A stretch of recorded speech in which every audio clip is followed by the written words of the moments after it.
Donc Mérito, on est une plateforme de recrutement temps réel.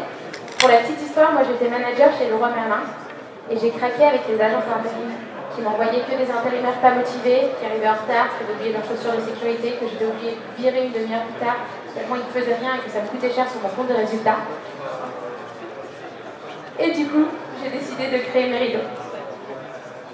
L'idée avec Mérito, c'est de permettre à chaque manager de recruter en temps réel le meilleur candidat pour son besoin. L'idée est très très simple.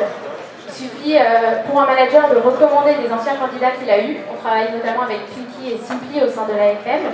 Et à partir du moment où il a été recommandé une fois, on sait pour quelle autre marque il est bon.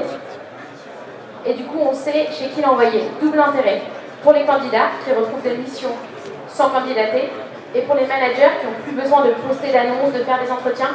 Quand on est manager de magasin, je ne sais pas s'il y en a parmi vous, juste poster une annonce, on met une semaine pour trouver les 30 000 qu'il faut pour le faire. On met 2 semaines à recruter quelqu'un en entretien. Et finalement, la mission pour laquelle on voulait cette personne est déjà passée. On a 95% de satisfaction auprès de nos clients. On travaille avec plus d'une trentaine de marques. Et c'est un peu notre fierté. On ne vend pas du robot chez Mérito, on vend de l'humain. Et quand on a 95% de candidats qui sont recommandés en fin de mission, ça veut dire qu'on est hyper bon sur le profiling des candidats d'une part, mais aussi sur l'analyse des missions chez nos clients. C'est-à-dire qu'on connaît très bien ce qu'ils vont faire, on sait l'expliquer à nos candidats, on sait que c'est les bons, et derrière ça match. Comment on fait ça? On a 2 outils, on a 2 options chez Mérito. La première option, c'est de partager ses employés. Finalement, Auchan à Lille a besoin d'un boucher et il y a le Auchan à 20 km à côté ou le Simply Market qui a un boucher dispo, qui a envie de gagner un peu plus d'argent, qui est disponible et qui va candidater directement sur Mérito.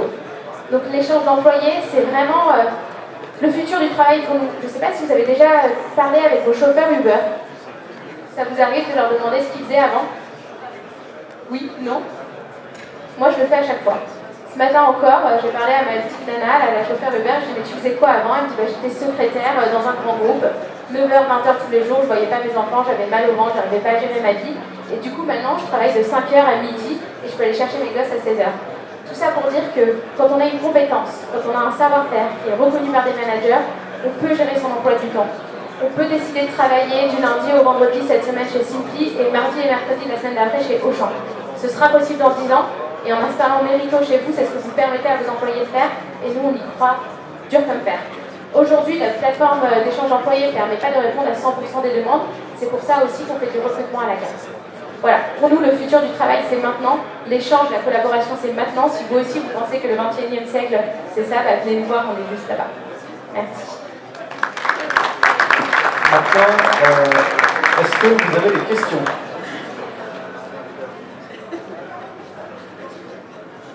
Alors moi j'ai une ou 2 petites questions. Ouais. Comment vous faites pour mesurer l'adéquation d'un candidat avec l'ADN de l'entreprise qui recrute sans un contact sous forme de rendez-vous individuel? Ok, très bonne question. Donc en effet, on ne fait plus aucun recrutement chez Mérito. Tout passe par notre plateforme digitale. On a des cas pratiques, des petites vidéos qui nous permettent d'analyser. Et en fait, de la même façon qu'un manager va recommander un candidat en fin de mission qui lui permet de bien le connaître, nos candidats vont recommander le manager et l'enseigne en général. Donc on connaît hyper bien l'ADN de l'enseigne, l'ADN des candidats et c'est sur le profiling. Merci beaucoup. Deuxième question. Quels sont les KPI que vos clients utilisent pour mesurer la valeur créée par votre plateforme? Le turnover, notamment le turnover des managers. En fait, souvent, quand on va voir le client, ils nous disent « Ouh là là, on est capable de mettre 10 000 balles dans un cabinet de recrutement pour recruter des managers, mais alors pour recruter des petits CDD, je vois pas l'intérêt. » Et en fait, finalement, et je trouve que ça rejoint la stratégie d'Auchan à long terme sur la santé, sur je privilégie la santé de mes employés, de mes managers, et je leur donne les moyens. Et finalement, avec Mérito, le manager, il a juste le moyen de ne pas passer sa vie à remplacer ses vendeurs, mais finalement, de se concentrer sur les valeurs à forte valeur ajoutée, telles que le management, puisqu'il aura toujours son équipe au complet. D'accord. Et une petite dernière question. Comment fonctionne l'échange d'employés entre entreprises d'un point de vue financier et juridique? Alors ça, c'est à la carte. Soit on fait du détachement, soit on fait du CDD, soit on fait de l'intérim. Ça dépend vraiment des stratégies. D'accord. Est-ce qu'il y a des questions éventuellement? Merci bien. Merci pour les questions. Je demande à Supermode de se présenter sur la scène.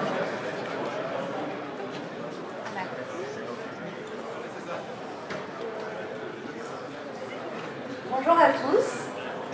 Alors Supermode, à part un nom un petit peu sympathique, alors qu'est-ce qu'on fait? Alors pour être précis, on essaie d'améliorer l'expérience du collaborateur.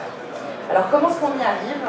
On essaie justement de donner une voix aux collaborateurs et un outil aux ressources humaines pour essayer en fait d'avoir l'information en temps réel. Comment est-ce que je fais? J'envoie un micro-sondage de manière régulière mais pragmatique. Fini les questions d'enquête annuelle de 60 questions qui n'ont pas forcément de sens ou qui ont un problème, forcément on a toujours un problème de compréhension et on se dit comment est-ce qu'ils aimeraient que je réponde.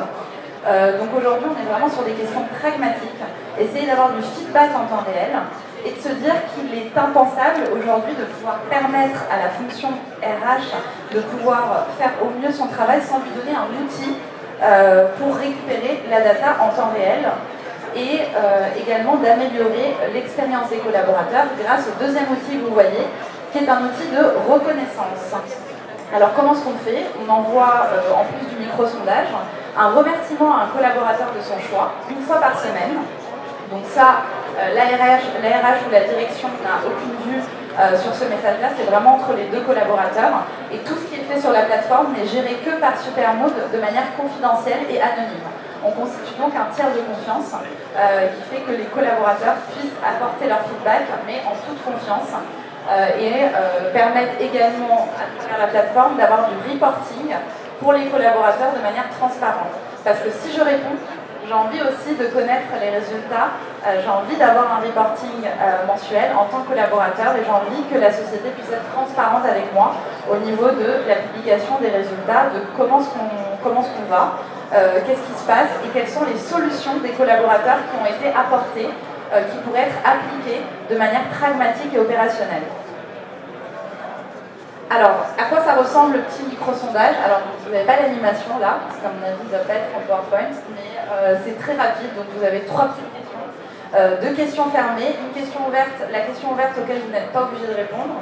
Ça, c'est souvent une question ouverte qui manifeste une solution. Exemple, si j'ai un petit budget et que je veux changer quelque chose pour mon équipe, qu'est-ce que je ferai? Donc, ça me permet justement d'apporter des solutions pragmatiques pour la team. Et de pouvoir évoluer dans ce sens-là. Et alors, qu'est-ce qu'on arrive à voir? On arrive à voir en fait, si vous voyez les petits poids en dessous, on arrive à voir en fait qu'est-ce qui rend les gens désengagés dans la structure. Exemple, si j'ai mis par exemple que l'évolution, je lui ai mis un score qui est moyen, mais c'est peut-être un score qui va être pour moi être moteur dans la société. Si je n'ai pas une perspective d'évolution à 3 ans dans la boîte, je n'arrive pas à me projeter. Donc du coup, on va réussir à avoir vraiment un zoom de manière régulière sur les leviers de l'engagement de toutes les équipes. Et encore une fois, quand on est dans une équipe, si on est situé dans un magasin à Lyon ou à Paris, on n'a pas les mêmes niveaux d'engagement. Et je vais finir avec la tête du vendredi soir avant Supermode, quand personne ne nous remerciait et quand on n'avait pas la possibilité d'avoir la même voix qu'au siège, et que tout le monde n'avait pas la possibilité de donner son feedback. Et là, c'est la Supermode. Voilà. Et alors, du coup, comme on est dans le bien-être, je vais juste laisser Cécile vous donner quelques petits chocolats, quelques petits marshmallows, pour ceux qui en veulent. Voilà. Alors, il y a peut-être des questions dans l'assistance. Est-ce qu'il y a des questions dans l'assistance? Oui. Oui. Les questions sont choisies, déterminées par l'entreprise ou c'est votre base de données de questions et elles sont revues chaque semaine? Enfin, comment on gère ces... Alors, on a une base de données de questions qui est établie par des psychologues du travail, des experts en management en interne chez Supermode. Et en plus de ça, chaque manager et chaque RH, chaque administrateur de la plateforme peut constituer ses questions personnalisées et peut constituer sa bibliothèque de questions personnalisées dans la plateforme. Donc, il y a les deux choix. On vous met à disposition des choses, mais vous avez le choix également de pouvoir poser vos questions. Et la fréquence, c'est toutes les semaines, tous les mois? La fréquence est également personnalisable. On est parti vraiment sur une théorie qui est l'engagement dans chaque structure, c'est au rythme des gens, c'est subjectif, donc chacun peut régler sa fréquence. chacun peut peut décider d'avoir la base de données de questions pour les personnaliser. Chacun peut décider d'envoyer le questionnaire le lundi matin, le mardi matin ou même le vendredi soir. Donc on a vraiment une main sur tout l'outil de A à Z en gestion par notre part, par nos soins pour ceux qui ne veulent pas le gérer. Et s'ils veulent le gérer, c'est environ 2h20 par mois de gestion sur l'outil Supermode, puisque vous êtes alerté sur la plateforme de tout ce qui ne va pas, de tout ce qui va, et donc ça vous permet justement d'avoir une vue très rapide dans vos connexions. Donc c'est anonyme. Anonyme, et par équipe. Le manager et son équipe ont accès aux résultats en transparence et en temps réel. Exactement. Voilà. Est-ce qu'il y a d'autres questions? Est-ce que vous avez d'autres questions? À part s'il manque plus de marshmallows, ça en prend plus. Alors moi j'ai deux petites questions. Oui. La première c'est, est-ce que c'est possible de piloter dans votre outil des plans d'action pour améliorer l'engagement des collaborateurs et en mesurer les effets? Oui. Alors nous ce qu'on fait en fait c'est qu'on a des campagnes spécialisées. Donc là je vous ai pas montré le troisième outil parce qu'on avait que 3 minutes. Mais en fait, dans les deux premiers outils, vous avez une sorte de mesure qui est régulière. Et une fois qu'on a localisé qu'il y avait un problème, qu'on a mis en place un plan d'action, comment est-ce qu'on va faire? On va communiquer. Donc on va aller dans l'onglet communication, on va communiquer l'action justement aux collaborateurs. Si on n'a pas d'idée de quoi mettre en place comme action, on va poser la question aux collaborateurs: est-ce que vous auriez des solutions à m'apporter? On a une analyse lexicale qui va faire remonter les solutions les plus constructives.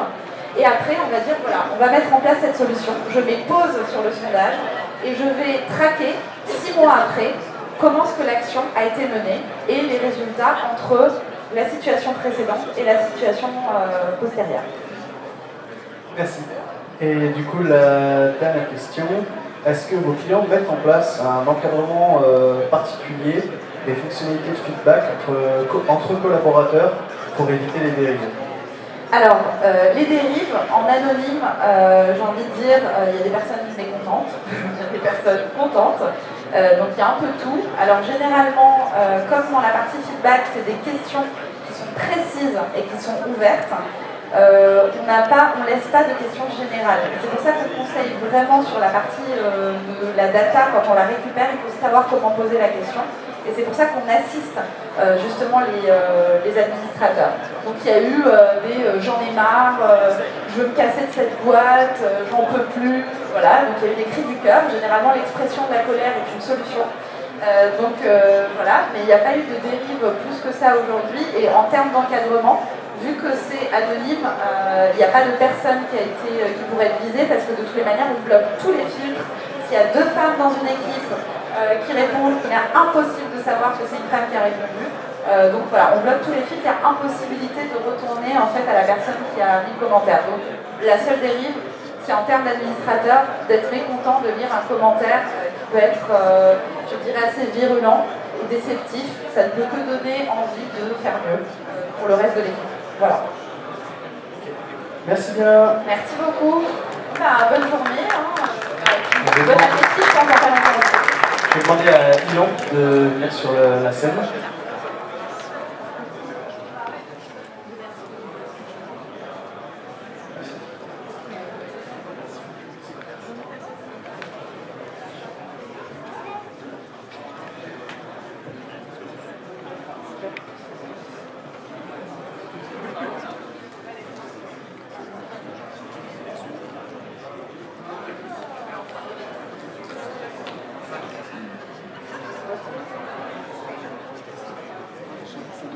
Bonjour à tous, je m'appelle Jean-Baptiste Novakovic, je suis le cofondateur d'Ilamp, votre génie en temps réel, qui est une entreprise que j'ai créée il y a bientôt 2 ans avec mes 2 associés. Ilamp s'adresse à un grand problème au sein de l'entreprise, qui est l'identification des compétences en temps réel. Aujourd'hui, 80% des DRH ont pris conscience que la data compétence était vraiment une source de ROI sur l'entreprise, c'était vraiment une source d'investissement et de performance, alors que 90% avouent qu'elles n'ont pas les outils pour répondre à cet enjeu. Cet enjeu qui est primordial, parce que la compétence est en fait un peu la matière première dans énormément de processus sur l'entreprise et à toutes les échelles. À l'échelle de l'individu, c'est le fait de valoriser son potentiel, de valoriser son travail, de faire savoir ce qu'on a envie de faire, comment on a envie d'évoluer. À l'échelle des équipes, c'est le fait de staffer des projets, de faire du staffing prévisionnel, de savoir exactement si on a les ressources en interne, si on doit former des personnes, recruter des gens pour les projets à venir. Et à l'échelle de l'entreprise, c'est tout ce qui est GPEC, donc gestion prévisionnelle des emplois et des carrières.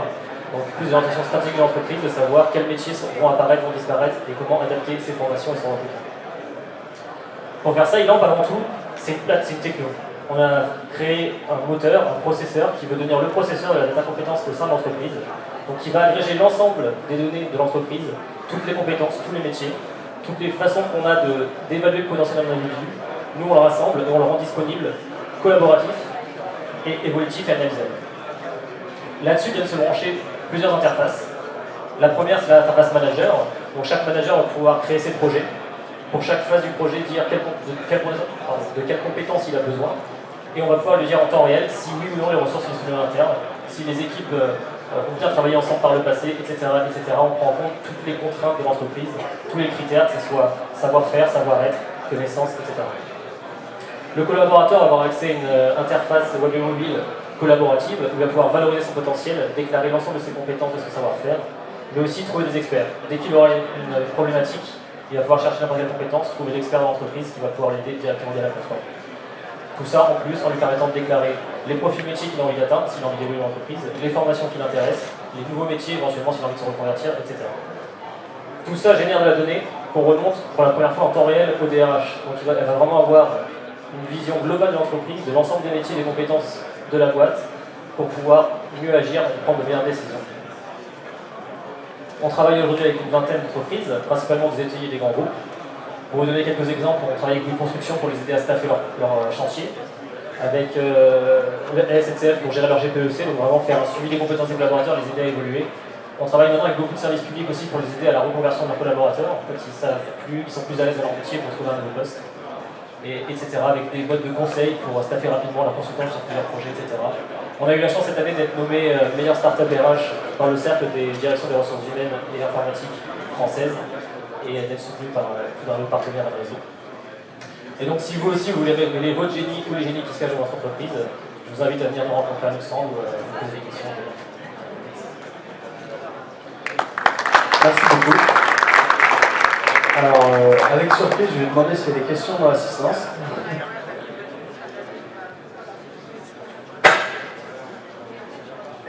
Donc je déclare mes compétences en tant que collaborateur et qui les évalue, c'est-à-dire que je peux l'estimer très bon dans une compétence.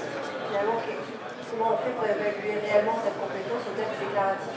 Alors c'est vrai que c'est une vraie problématique en entreprise parce qu'il y a plusieurs cultures d'entreprise. Ces entreprises, il y en a qui sont très ouvertes au déclaratif, d'autres pas du tout. Ilamp se veut un outil complètement flexible et configurable, c'est-à-dire que soit on laisse tout ouvert, et c'est le modèle qu'on fait de l'entreprise, c'est-à-dire que le collaborateur va pouvoir déclarer ses compétences et ses niveaux de compétences, s'évaluer comme expert. Mais dans les mêmes temps, dans tous les cas, on aura les managers qui vont pouvoir valider les compétences, valider les projets, et ça apparaît clairement sur les compétences. Si la personne a participé à des projets dans l'entreprise, ça apparaîtra clairement, donc ça donnera plus de points à sa compétence que s'il avait juste déclaré un expert un peu de nulle part.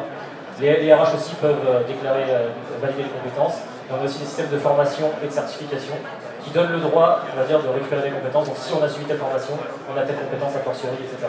Donc l'idée c'est d'avoir une vue un peu à 360 et par-dessus on rajoute des contraintes. Il y a certains de nos clients qui ont voulu bloquer la déclaration pour les collaborateurs. Mais voilà, on trouve que c'est plus intéressant et plus l'avenir de laisser un peu tout ça se réguler par soi-même. Si je suis appelé un expert sur un sujet, je peux évaluer du coup l'apport. L'idée c'est que cet aspect entraide avec les experts, on s'inspire des économies collaboratives. Comme Blablacar, quand quelqu'un vous amener à Paris, vous avez validé que vous avez amené à Paris. Quand quelqu'un vous êtes sur une techno, vous êtes sur un management, vous allez valider qui s'y connaît dans ces types de management et ça va venir enrichir son profil. Et c'est vraiment l'idée de créer un cercle vertueux dans l'entreprise où on utilise les compétences via la plateforme, on valide et ça vient enrichir le référentiel, on sait que la personne a la compétence, etc. Et ça crée un cycle comme ça pour toujours avoir un écosystème de compétences à jour et dynamique dans l'entreprise. Et comment on arrive à faire vivre cette base, spécialement au lancement, voilà, tout le monde peut déclarer, etc. Mais qui ou comment on fait vivre cette plateforme pour que ça ne retombe pas finalement une fois que tout le monde s'est déclaré Alors ça dépend un peu de ce que vous avez envie de faire avec, mais globalement, si vous avez envie de pousser l'aspect entraide, il faut effectivement un système d'animation, parce que toutes les plateformes comme ça d'entraide, qui se rapprochent un peu de la réseau social, mais qui n'en est pas du tout un, ont besoin d'animation. Et on va dire que c'est un problème un peu annexe par rapport à nous, parce que nous, l'idée c'est qu'une fois que la base est constituée, la donnée est là, est présente et est utilisable. Donc si après vos managers l'utilisent au quotidien, parce que l'idée c'est que ça devienne un outil opérationnel et pas seulement un outil de compétences, Les managers vont pouvoir l'utiliser au quotidien pour staffer leurs équipes et faire du suivi aussi de compétences de